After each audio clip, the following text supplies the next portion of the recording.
Michael Nicolo, casting director for Young Rock. This is such a fun show based on The Rock's life, but also a huge undertaking. So, where do you begin when you have to cast three young versions of The Rock? It was a big search, honestly, because you're matching the real person. So what we did is we were given some like reference photos just to see what he looked like at like age 10, age 15, and then like, his college years. And then we kind of just started from there and started the search kind of everywhere, all over the world. Mm-hmm. What Yeah. was so it was like tapes and also like open calls and Not really an open call. It was just kind of, we had a lot of casting directors in different territories, and it was a lot of tapes. And this was pre-pandemic, so it was a lot of pre-reads. Those roles were pre-pandemic, but so it was a lot of reading people in person, and they all came from different places. Like Adrian came from Canada, Bradley, who plays 15-year-old Dwayne, came from Los Angeles, and then Uli came from Australia. how long did Um, it take to find all of them? Like the all three? It's like did you find one and it just took like another 2 months to find the second one? no, I mean, it was definitely like we were obviously on a schedule at that point, like nobody knew that we were going to kind of be taking such a pause before production actually, eventually started up. So we were definitely like, we kind of had our start date and we were backed into that. But they all kind of came, I think they all were cast, like Adrian and Bradley were kind of cast around the same time. And then Uli was a little later, but they all kind of came, fortunately, you know, in a nice kind of time frame within like a couple weeks of each other. You have to master the eyebrow raise in their auditions. They all seem to kind of master it. I don't know about Adrian because I don't know if he was doing it at that age, but he probably was. But they didn't actually have to do that in the audition, but they all found a way to work it in there. Or like, I need to know how to do this. I'm going to play the rocks. Yeah, exactly. And it's not an easy thing to do. No, yeah, like, I definitely can't do it. But No, like, I can't do it like with these. they're all so like the three of them are so like well cast, and they also look like they would age into one another, and then eventually Dwayne. So uh, I'm assuming that's something you have to keep in mind when you're auditioning. But so were you ever like, we like these two actors, but they don't look like similar enough? Yeah, I mean, you kind of go into it with your choices, but it did kind of just like we did keep that in mind, like, oh, like how closely they all like could be the same person, like it just kind of worked out that way. And like, I mean, it was kind of very hands down, like especially with Uli. I mean, Dwayne has like that $1 million smile, and like Uli, just like he was probably literally one of the first tapes we saw, and it was just kind of like, nobody really even kind of came close to him. So yeah, Hmm. Well, yeah, how involved was Dwayne in the casting process? very involved. Very, like, he obviously has like a team of that he works with as well, but like he, watched everything. Um, even, I think like some people that like portrayed real people, also, watch some stuff as well. So I mean, it's based on real people that made such a huge impact in his real life. So of course, naturally, I think, it was really important to him to be as authentic, and also important to us, and the creators as well, and the producers, just to stay as authentic to the real people as possible.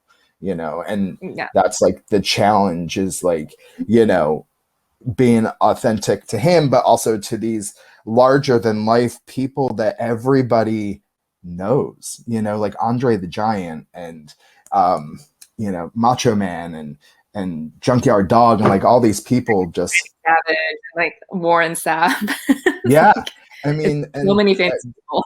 iconic people. So, it's just really important to stay as true to them and also match what they look like. So many times you see, things that are based on real people and you're kind of like, but a lot of these, it just really worked out. It was just an amazing process and great to have everybody's input. Mm-hmm. Yeah. Which one of those famous figures was the easiest to cast and the most difficult? I mean, Andre the Giant was definitely like going into it was like, oh my God, he's billed, I think, as like being like 6'11", and he's like so iconic. But with Matthew Willig, who I've known for years and years and years, it was kind of like he was always like on that list of like, here's these big guys that can really act.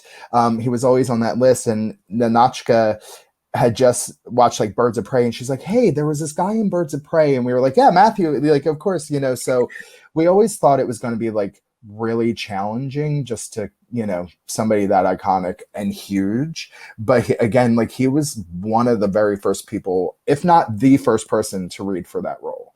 So I thought that was going to be the most challenging, but I have to say they were all kind of like very challenging roles, again, just to stay authentic to the real people, but it was like so much fun. I can't say like there was one, I'm trying to think if there was like one really tough one. I mean, of course, I think like finding somebody who had the essence to play his mom, but Stacey just kind of came in and blew it away. I would say that was a little bit of a tougher role. And of course, his dad, like Joseph Lee Anderson is amazing. It was like such a process, and there were so many great guys, but like Joseph just kind of embodied everything. So, it was tough just doing it because his dad was just as iconic of a figure, but they were tough, but it was fun. So I don't really know that it was like such a like it was a challenge. I don't want to say it wasn't, but it was just like a really fun process.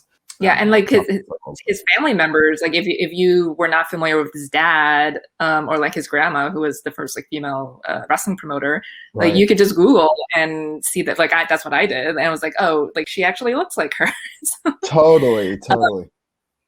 did his mom have a say in casting Stacey? His mom did watch the auditions. Yeah. And I think,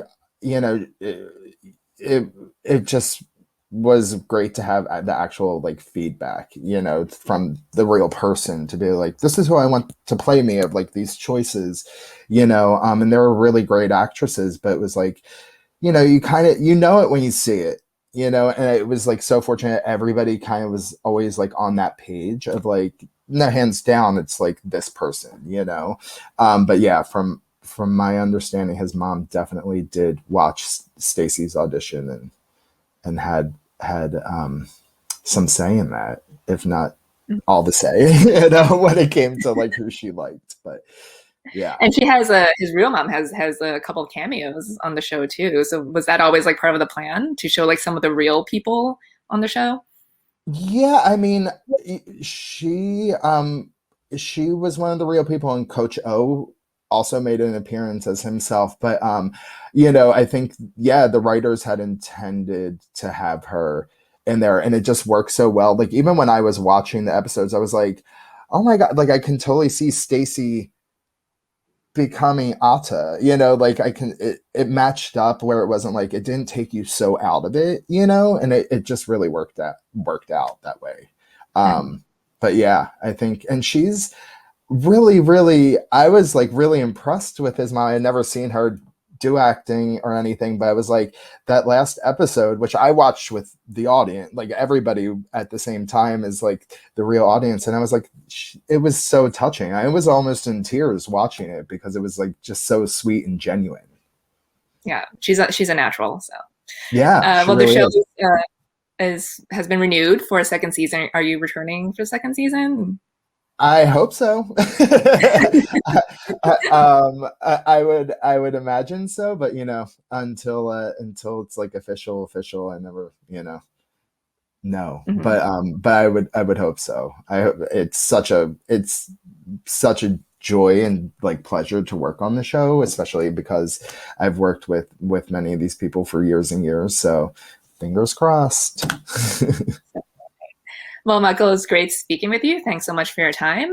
We'll see you back in a little bit. Thanks.